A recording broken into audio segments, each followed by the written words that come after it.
ပါတယ်ကွယ်နေလေဒါတွေတွေ့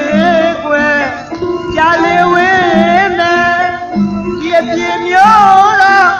မရောက်လို့မဲ့အကိုလူနီးရသခန်းကိုလမ်းပြလို့လိုက်ခဲ့ခေါ်ခြင်းနဲ့